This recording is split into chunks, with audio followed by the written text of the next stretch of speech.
Hey guys, this is Man Shark Sub LPs. I'm Sub, this is Europa Universalis IV, and this is episode 15 of the AI's playthrough of our converted game for Millennium in the Making. Let's get going. There's that goddamn noise again. Anyway, I've got caffeine, so I'm going alright. What's this war about? The Abyssinian reconquest of Tigray basically being perpetuated by France. Fair enough. Vladimir has occupied Yaroslavl. We should see some movement on that in a moment. Oh, they're also all France, so maybe not. What is it? Polotskian reconquest of... Really? That one again? Jeez, guys, just get over it already. What's happening over here in Asia? Not much, apart from the Oirats being king shit. I mean, GG. GJ. You know, good job. That's one. Bengalese revolutionaries. Yeah, whatever. What's happening over in... Well, let's just check Australia first, just in case. Nope. Nobody doing anything down there. South America's fine. North America is doing alright. Colonies are just sitting around. No big rebellions, nothing like that. Okay. That's cool. That's cool. Nothing weird going on over here. A little bit more colonial work though. Yeah, all good, all good. Africa is actually getting quite shockers. Interesting. Nobody's hit up Madagascar yet. Madagascar is actually a pain in the ass to colonize because of that. Each province has 9,000 natives and they're very aggressive and very ferocious. You might as well just work around the Cape and be done with it, sort of thing.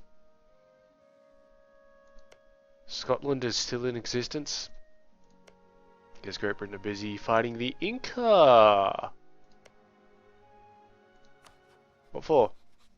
Oh, just conquest, right? Boring. But fair enough. Yeah, Vladimir took that bit of Yaroslavl and decided that was good for it, but they are losing the war to Polotsk, France and Silesia. They might actually end up losing these two areas here, which would be good for them because then they wouldn't have to worry about them. And they can deal with Kola, and the only problem there is they would be wedged between France and Volga Bulgaria, and gonna be honest, not a great thing. Turkestan is almost gone.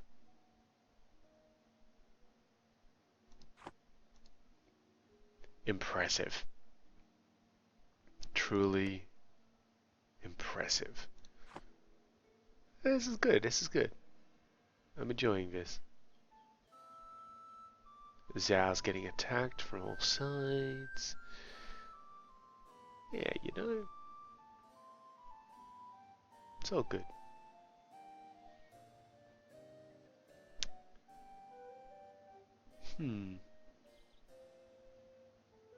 Yeah, Vladimir, you've lost this so hard. You're at minus 71. You can't come back from this. Accept your defeat. Accept your defeat! Come on, do it.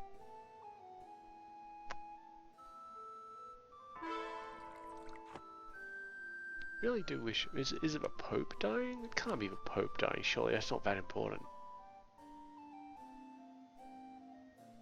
26 all around, 40... Whoa, are you serious? Pope's got some fucking game.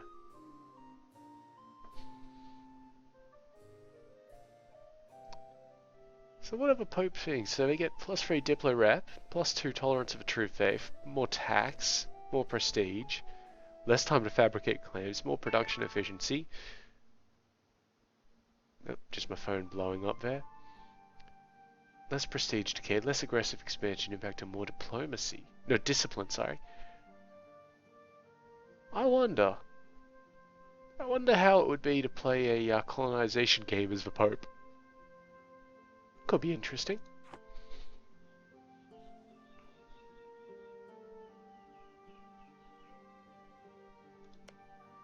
Nope.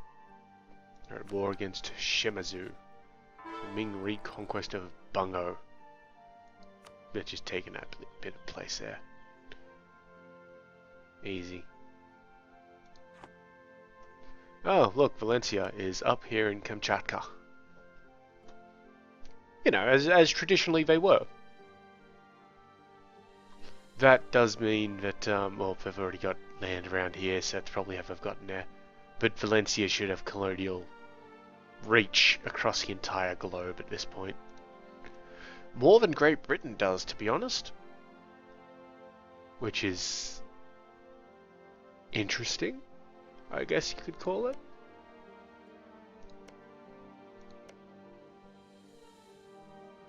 Oh yeah, so France took a massive chunk out of Vladimir there. And they actually forced him to release the Livonian Order.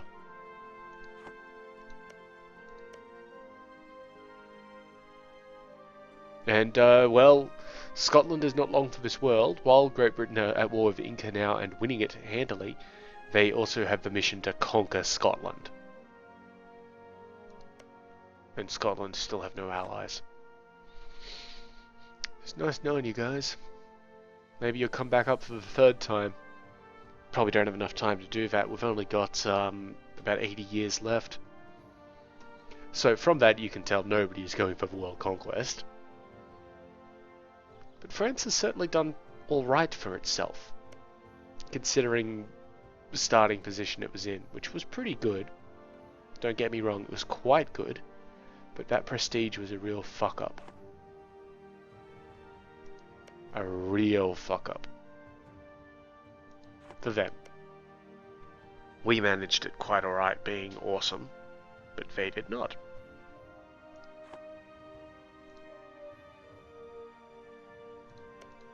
Who you truced with?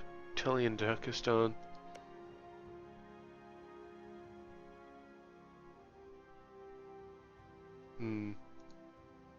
If Persia wasn't allied with the Oirites and Egypt, if I were Volga Bulgaria, I'd hit Persia because that would draw Turkestan into the war. And then I'd take the rest of Turkestan. But I guess they might also still be trying to core these provinces, so maybe after they do that. No, easy possibility. Is Korea allied with now? Brunei. Really, Brunei? Yeah. Interesting.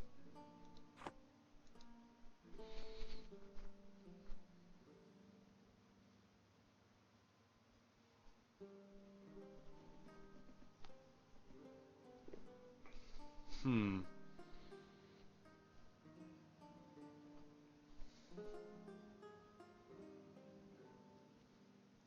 actually pretty impressed by the way Provence has managed to colonize through here, particularly considering how the AI really treats colonies. They usually just set and forget, like this here.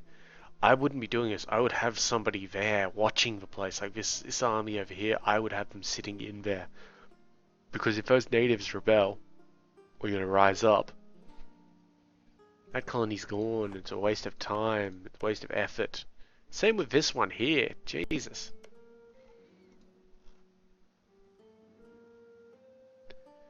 And actually, you know something I am very surprised at? Congo still exists in 1740.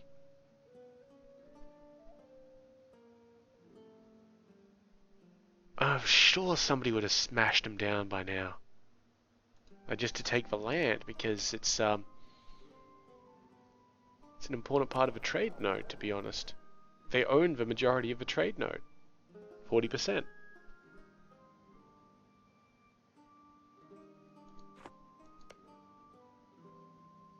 Hang on. Trade companies of this region boost the amount of goods produced by non-Western countries by 18.2%. So what's the point of having a trade company? What's the point of having a trade company if it only helps non-Westerners?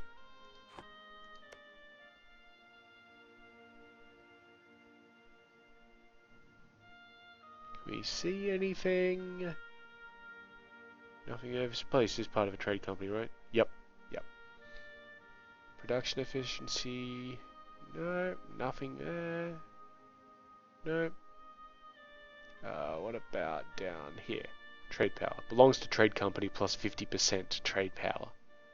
That's pretty fucking good. Income from trade goods. No, it's all fine. Goods produced. Nope.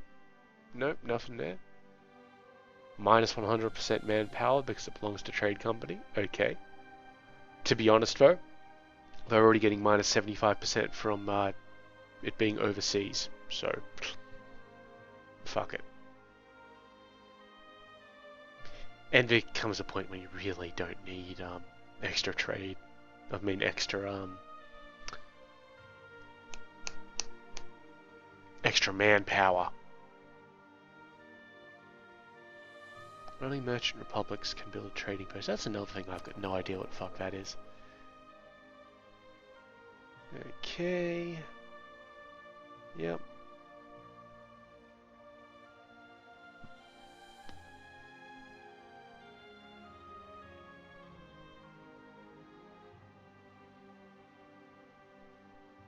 I'm gonna look into it. Because now I'm interested. I will look into it between this watch through and the blob play. France, what are you doing? You're losing provinces. Persia, Mali, Oirat, Egypt, and Leon. Why? The Afghanistan conquest of Yazd. Alright. I mean, they are buddies.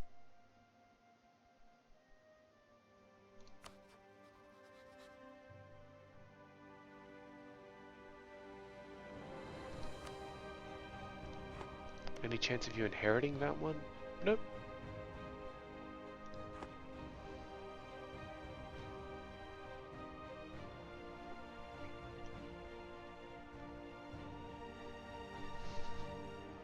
How's the HRE going? Still utter shit. It's ruled by Gotland at the moment. Ludolfinger. Right. Good job, guys.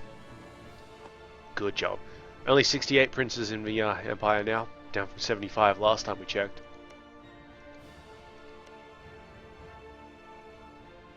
Oh, Scotland, you are so dead. Like, they're going to attack you. They have to. It's their mission. Ah, good. Valencia's breached through here properly. Yep.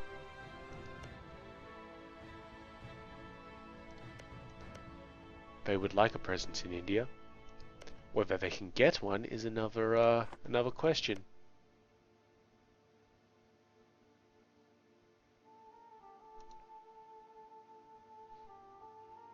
I mean, they'd have to go to war with an actual Western nation to do it. That's the problem there, isn't it? They've got the reach to. I guess maybe if they hit this place and relied on them not being helped out by Canada. I guess. You know, it would be a thing that they could do.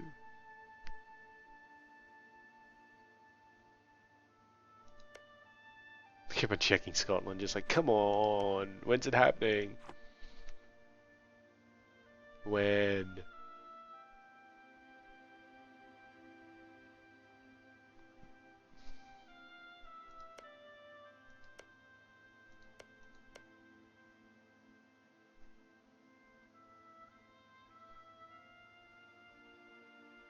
Yeah, not doing too bad, this place. Good old France.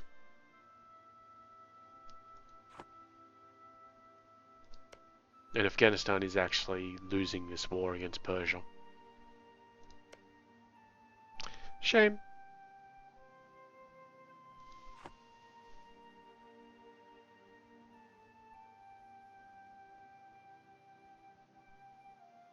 Still nobody in Australia, mate. Portugal have managed to get New Guinea, so I think that's part of a colonial region of Australia. I forget. No, it's not. It's New Zealand and Australia, and that's it.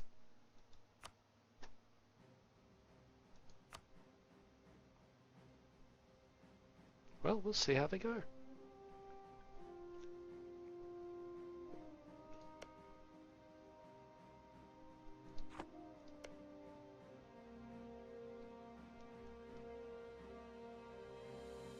I'm a little surprised that Ming haven't tried to hit up Korea again.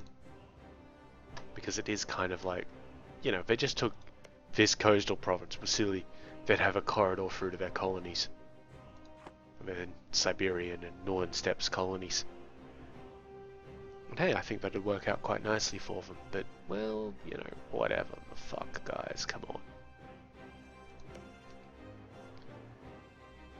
Okay, now that fight's actually tipped a little bit more in the balance of Afghanistan. They're still losing, but not by as much.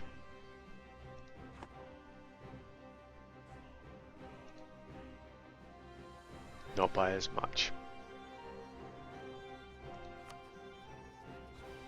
Ah, we've got a militarist pope as well. Good times, good times.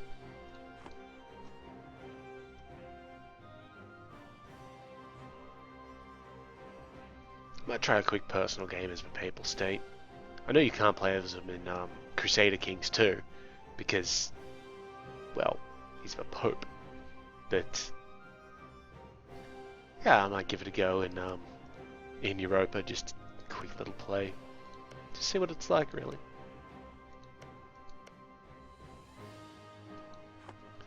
Still fascinated by what we could be doing with trade companies.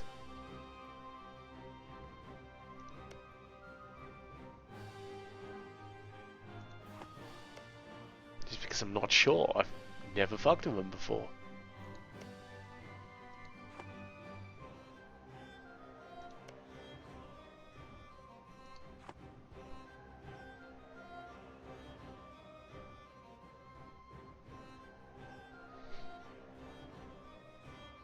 Oh, the Inca have actually lost great swaths out of them from New Great Britain. The coast.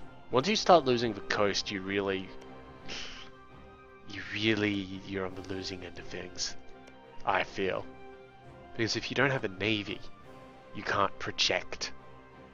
And if you can't project, you've got to walk everywhere. I mean, take Mali here as an example. Mali have 2 coastal provinces, so they've got a pretty shit navy. But they are at least able to build up a trade fleet and maybe get something happening. Not well, but they could try. And if they lose those 2 provinces, for whatever reason, like say the Pope comes and takes them, because the Pope's at war with them right now, then they lose the ability to do anything but fuck around in their own area. You also need them to colonize, which, if you're in the colonial game and you lose your coastal provinces, you're fucked. Fucked, as people would say. So it's something to keep in mind. You are vulnerable on the coast because, well, that's where people will land. But it's also important to have. Very important to have.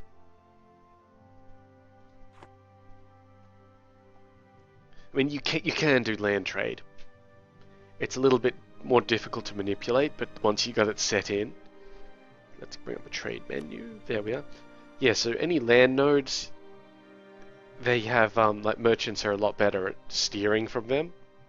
That sort of thing. The problem there is that if anyone else gets a merchant in there, you know, they've got greater trade power.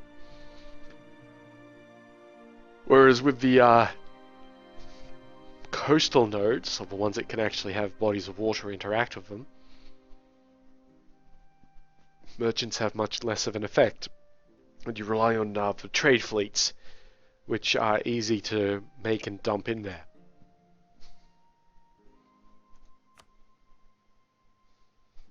So a little bit of give and take. If you'd like, stuff to be sorted, to be settled, then, and not really fluid, then inland trade is for you. So what you would do is take your Asian trade through Yumen to Samarkand and then on into to Astrakhan and, up like this way into the Baltic or into Novgorod, that sort of thing. Whereas if you wanted it to be a little bit more easy to manipulate, more fluid, you'd bring it down here to Malacca and then over around India and up through Egypt or Arabia. A little bit harder to demonstrate when you're not actually playing the game, but I'm pretty sure you guys get the idea from our last little bit of play.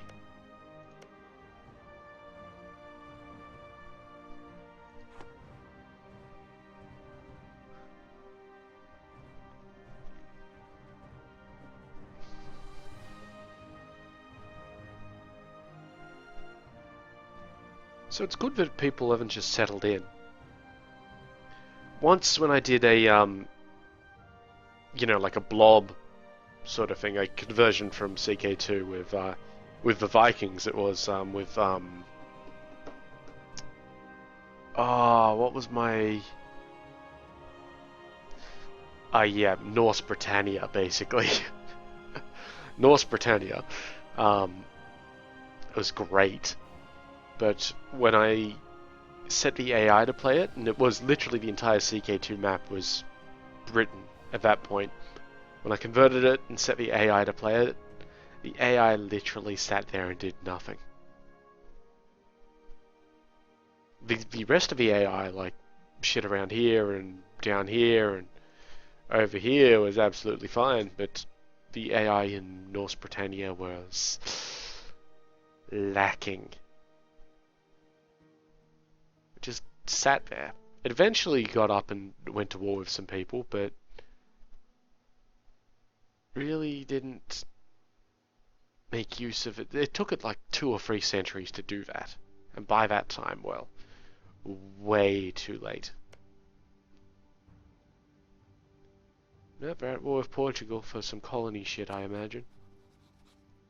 Yep, the second new Portuguese conquest of someplace. All this shit down here.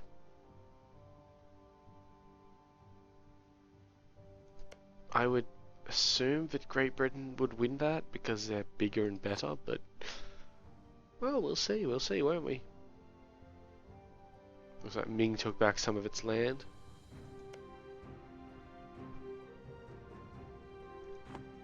Korea is having an issue though. The Oirits are slamming them. Yeah, and the Oirits were the defender. Jeez, I guess someone missed the boat. There's some particularists up north in Ming. Valencia are expanding further around. Good work, good work. Still don't think we're going to get a presence in India.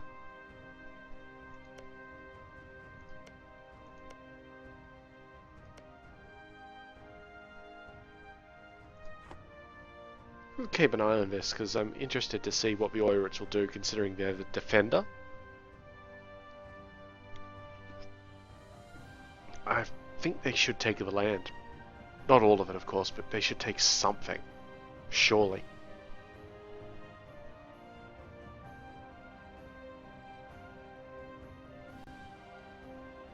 So I seriously have no idea what meticularists want. I still haven't looked that up, by the way. I was going to, but yeah, I totally didn't.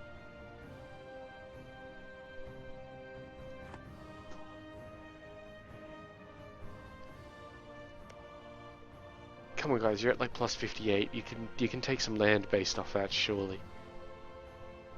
Did they? I don't think they did. honestly wasn't paying too much attention. Maybe they took this bit here. Hingen. Yeah, that's exactly what they took.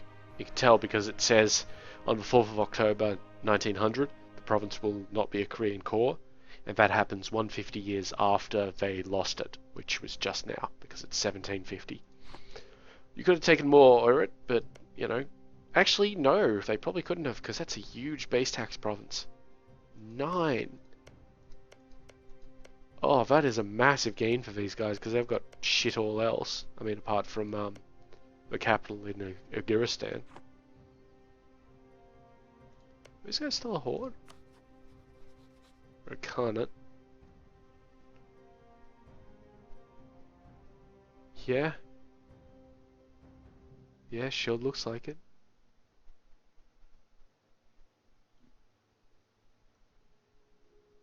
They've actually got the same dynasty as Japan, apparently. Impressive. Yeah, not great tech, but honestly, who cares? What are their ideas like? Horde ideas, so they have no conquest, no cost for reinforcing. That's amazing. Minus 5 years of nationalism. Less land attrition, better cavalry. Less land maintenance. More shock on their leaders. Less core creation. Better manpower recovery. More manpower.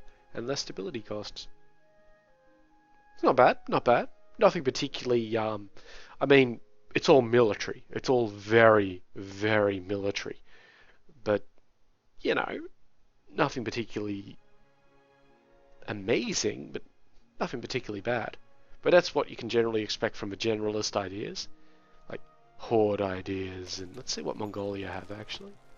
Just quickly before they vanish into the recesses, nothing. Horde ideas. And Shagate? Horde ideas, yeah. So it's basically like the national ideas for hordes. It's very general, fairly boring, to be honest. I mean, not boring because it's a little bit more specialized. But, you know, nothing really unique like France has with French ideas. I mean, we've already covered French ideas, so let's look at something different. I mean, the most unique one here is the native trading principles. That's amazing. Let's have a look at Brandenburg and its Prussian ideas. Army tradition, less aggressive expansion. Alright, whatever. More tax. You know, sure. Less stability cost. Yeah, right, fine. More morale. Nice, but, you know, fairly general. Less army tradition decay. Fairly general. Infantry combat. Yeah, it's great. More manpower, more recruitment, or less recruitment time. Pretty good. Production efficiency. Sure. Discipline plus 7.5% is huge. Absolutely fucking enormous. Yeah, it's their last idea. But if they get that and if they combine it with the other discipline ones, or use it instead of the other discipline ones, you know, amazing. And Prussia is supposed to, like, Prussian places are supposed to get up at the end because it's what happened IRL, like in real life. But that's pretty cool. Hello, Connacht has appeared. Or Connacht. Guess you guys didn't stop that rebellion in time. Shame. And it looks like Persia is spearing up into Volga, Bulgaria with Turkestan. So I'm assuming Volga, Bulgaria declared. And it's just peaced out before I could tell what the hell was going on. Thanks, guys. What traditions are you using? Here are our national ideas. I'm not even going to read them out. You can look at it yourself if you want to, but it's all so general and nothing, it's not even focused. There's admin, there's a little bit of diplomacy shit, and by diplomacy I mean trade. A little bit of admin, a little bit of military. It's boring. It's boring. And honestly, German ideas themselves are a little bit like that. Whatever. And most of these places are going to have German ideas. Whereas if we just check Kilwa might have ideas. No, they have national ideas. National. Oh, come on, some of these places better have something. Hey, the Congo has proper ideas. The land attrition, tax, trade, better chance of a new heir, that's unique. Less military tech. Less envoy travel time is interesting.